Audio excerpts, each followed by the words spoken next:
Big Pharma in 2 minutes. There's a lot of definitions out there, but I define Big Pharma as any company that earns more than $20 billion of revenue, primarily by selling drugs that treat, cure, or prevent diseases. With that being said, there are currently 17 companies that meet that criteria, and 8 of them are headquartered in the US. Collectively, these 17 companies generated $831 billion of sales and $101 billion of accounting profit in 2024.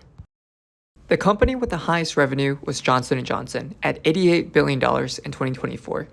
Johnson & Johnson has 2 business segments, Innovative Medicine and Medical Technology. Innovative Medicine is Johnson & Johnson's traditional pharmaceutical business, bringing in $57 billion in 2024. The Medical Technologies business includes devices and equipment sold to hospitals, physicians, and even patients, bringing in $31 billion in 2024. All of this was to show that big pharma companies like Johnson & Johnson have a huge diversified portfolio of drugs and business in adjacent areas. But revenue doesn't mean profit. The company with the highest net income in dollar amounts is Merck. Now, just to be clear, there's actually 2 Mercks, one in Germany and one in the US, and they're both separate companies.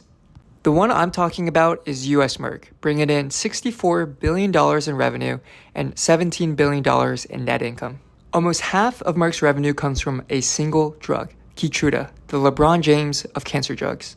In 2024 alone, KEYTRUDA brought in $29 billion in total sales, more than 8 times Palantir's annual revenue, and is approved to treat more than 40 types of cancers. KEYTRUDA is a part of a family of drugs known as checkpoint inhibitors. Checkpoint inhibitors are a form of immunotherapy, a treatment designed to boost your immune system to fight off cancer.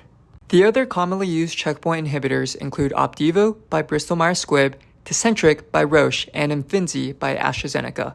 All of these are owned by big pharma companies and combined generated more than $47 billion in revenue.